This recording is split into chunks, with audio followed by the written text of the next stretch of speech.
kita mulai pertemuan kita.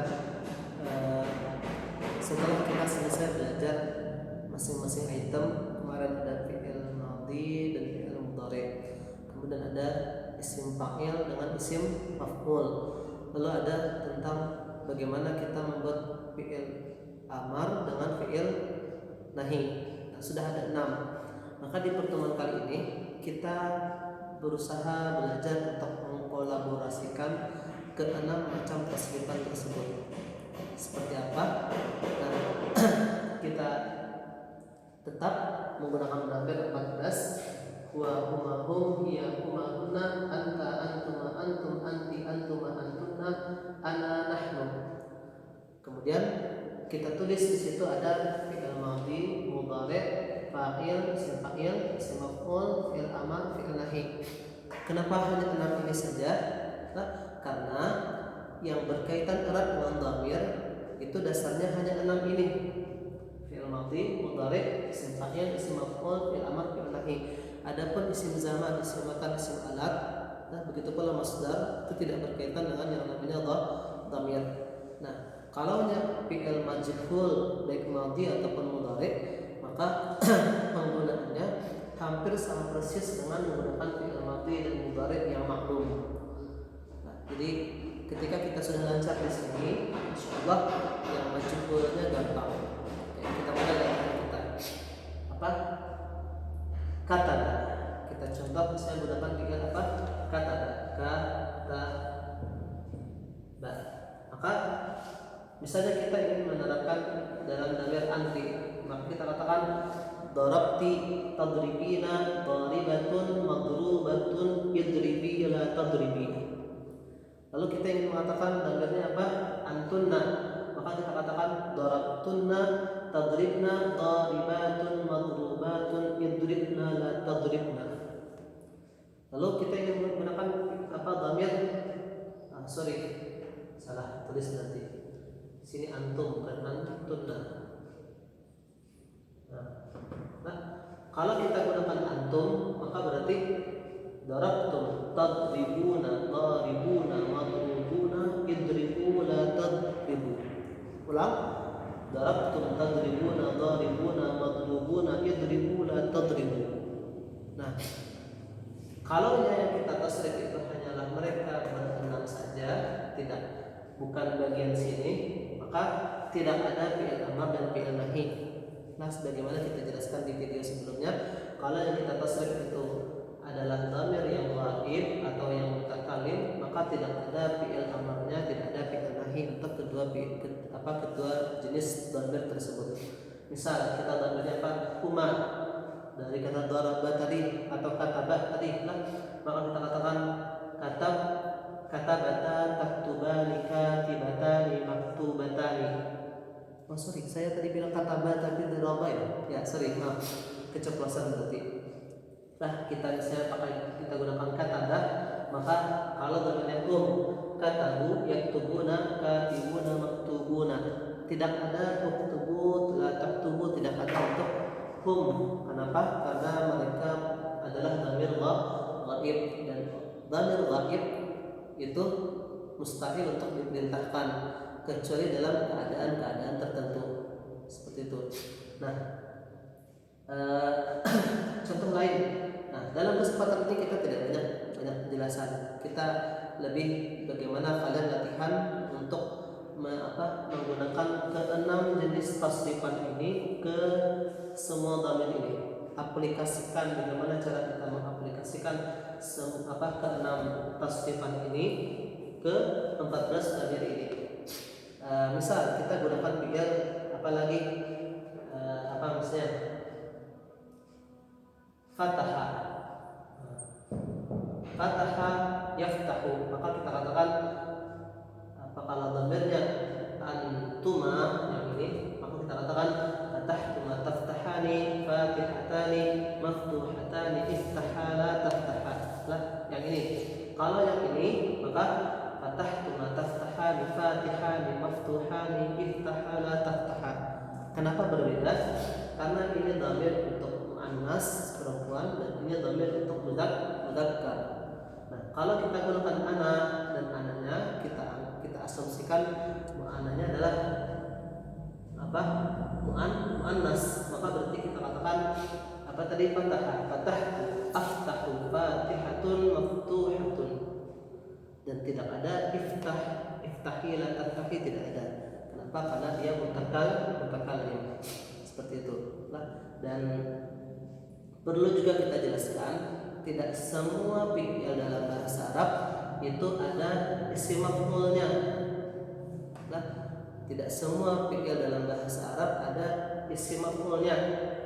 Nanti dalam bahasa Arab ada fi'il yang kita sebut dengan fi'il dua macam, fi'il ada yang lazim, ada yang muta'addi. Nah, maka ketika fi'il itu lazim, tidak ada isim maf'ul dari fi'il tersebut. Tapi dengan catatan lazimnya harus lazim yang mahdun, lazim benar-benar lazim tanpa dia bisa berhajat kepada maf'ul bih dengan perantara huruf jar. Nanti insyaallah kita jelaskan di pertemuan yang lain tentang apa itu lazim, apa itu muta'addi. Contohnya seperti ketika kita mengatakan kita apa fi'ilnya? Nama yanamu. Nama, kata nama itu artinya tidur, dan dia tidak memerlukan yang namanya objek, tidak memerlukan yang namanya maf'ulun bihi. Nah, ketika dia tidak memerlukan objek, tidak memerlukan maf'ul bih, maka tidak ada isim maf'ul dari nama. Nama yanamu fahuwa naim.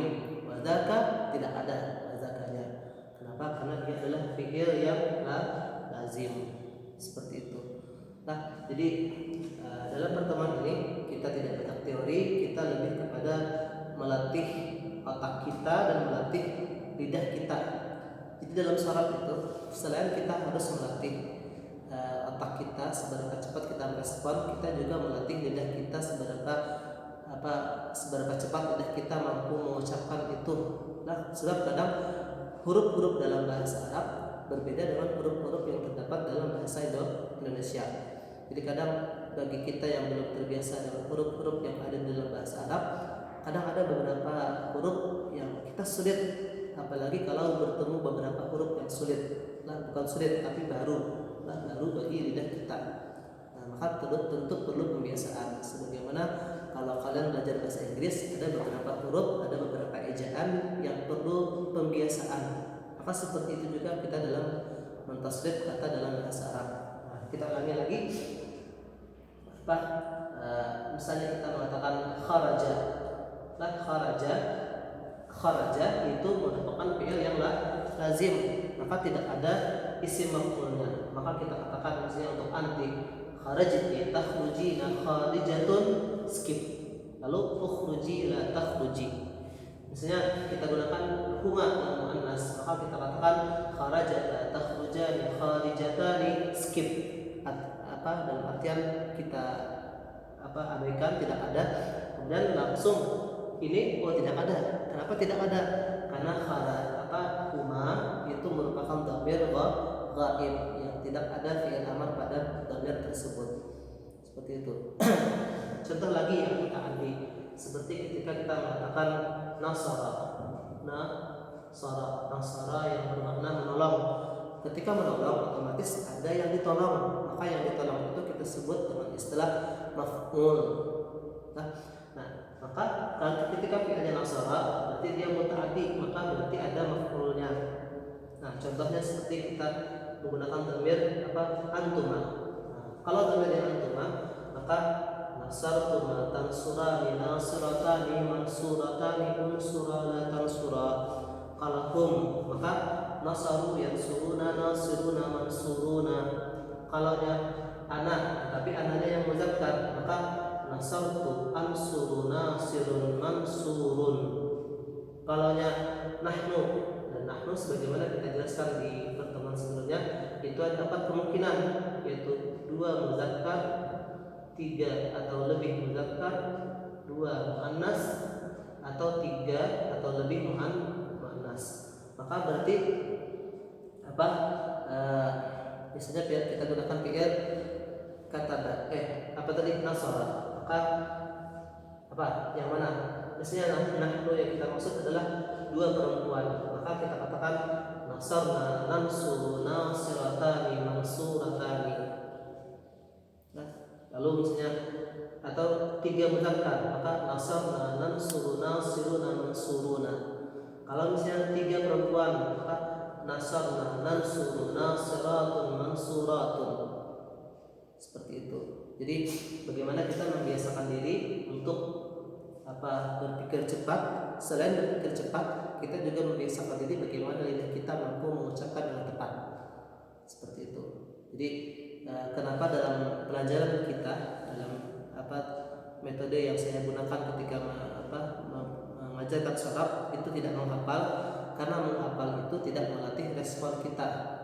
Ya, kita hafal itu bagus, tetapi dalam penerapan ketika kita berbicara langsung dengan orang Arab, maka yang kita perlukan adalah respon kita dalam menggunakan fi'il yang tepat untuk dhamir yang tepat pada saat yang tepat.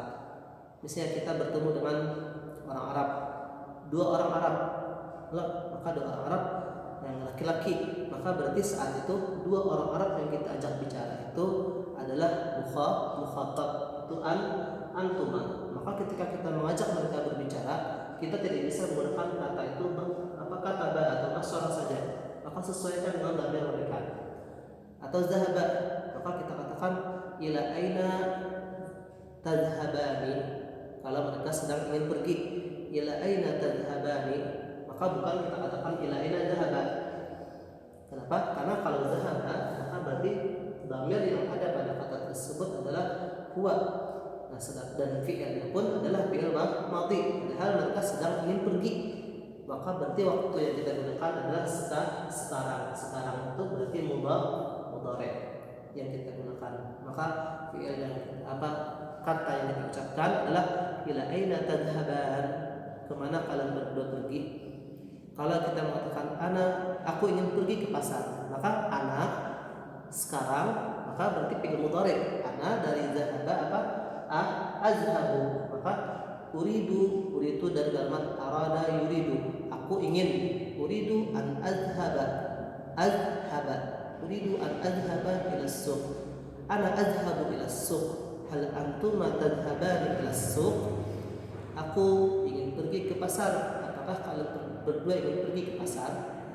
Nah, kalau misalnya yang diajak bicara tuh satu orang perempuan, maka apa bahasa Arabnya? Karena satu orang perempuan, maka berarti anti ketika sedang berarti gunakan fi'il mudhari. Ila aina tadhhabina, ila aina tadhhabina. Kalau ada banyak, maka kita katakan ila aina tadhhabna, kemana kalian pergi. Kalau kami ingin pergi, maka apa kata kita? Nahnu nazhabu. Seperti itu. Nah, itu saja di video kali ini. Silahkan latihan masing-masing. Kalau tidak paham silahkan tanya di kolom komentar di videonya, atau tanya via Japri di entah di grup mata pelajaran kita atau Japri, silahkan ajarkan pribadi. Itu saja dari kita. Subhanallah wa bihamdika, asyhadu an la ilaha illa anta, astaghfiruka wa atubu ilaika. Semoga bermanfaat. Nah, subhanallah. Ya, assalamualaikum warahmatullahi wabarakatuh.